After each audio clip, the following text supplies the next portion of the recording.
Hello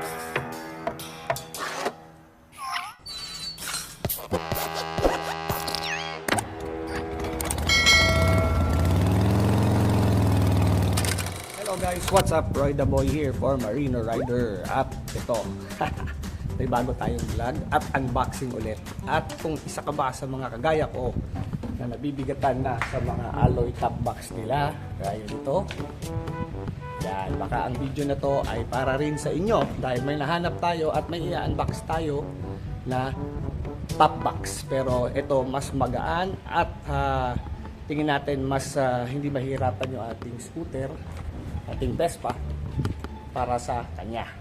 So, pero kung bago ka lang sa channel ko, please click subscribe and also hit that bell notification icon and also paki-like na rin ang video para updated kayo for more vlogs coming out. So, i-unbox na natin. Let's go!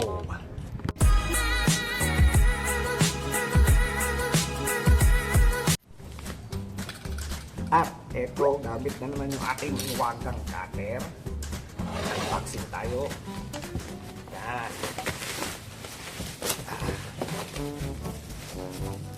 So, SEC pala to ha. SEC. Shout out sa RNF Moto Sport, no? Moto Supply. Dahil sa kanila natin ito nakuha. Nakakuha tayo ng good deal sa kanila. So, pwede nyo like yung Facebook page nila. Shout out. Ayan. So, ito na. 1, 2, 3.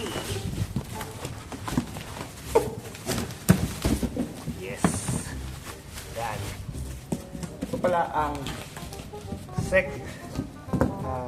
hard plastic top box 45 liters. Yan, yung rib. Yan. SEC Moto Supply rib 45 liters top box. Yan, Moto box. Yan. Outlet box naman. Ito na siya. Yan, oh. So, hard plastic pero ang maganda sa kanya mukha siyang alloy yung itsura, even yung mga corners nyo. So tingnan natin yung loob. Yun, oh. So maganda, leather na rin yung kanyang lining. Uy, may zipper pa rito. So yun, no, maganda sa kanya. Yung lock niya is kulay itim, double lock na rin. Tapos may backrest na rin siya para sa OBR natin. Finish black yung kanyang grip dito sa gilid. Tapos sa loob ay yun, ganda yung bisagra niya, premium. May extra pouch sa gilid. Oops, tsaka may freebie pa silang binigay na disposable kapote. Ano to? Cargo net. Siyempre mga tornilyo. May libre pang sticker. RF Moto. Shout out sa kanila. At saka helmet spray. At kung gusto natin palitan ng yung luminous sticker na pula. Yan. So may isa pang sticker na RF Moto at saka yung susi. So ang maganda rin pala sa kanya, yung base plate niya ay ayan, oh, bakal na rin. Kaya matibay ito. So ngayon tatry na natin ikabit. Okay, let's go. At ayun na nga, naikabit na natin. So goodbye na sa ating navigator. At dito na tayo sa bago nating SEC rib top box. Na-testing na rin natin kanina. Magaan. At yun nga, medyo nalibago rin ako. Kasi isa rin kasi, binalik ko na kasi yung aking stock pipe. So, ito siya.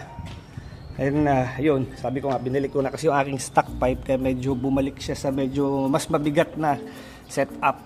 Kaya, naganap tayo ng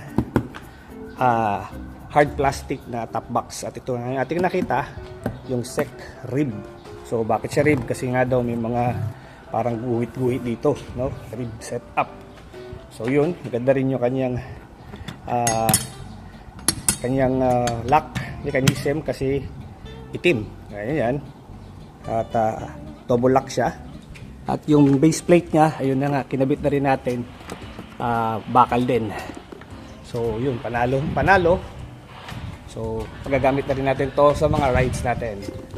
So, Roy the Boy from Marino Rider PH saying, Adios Marinos, daghang salamat, out!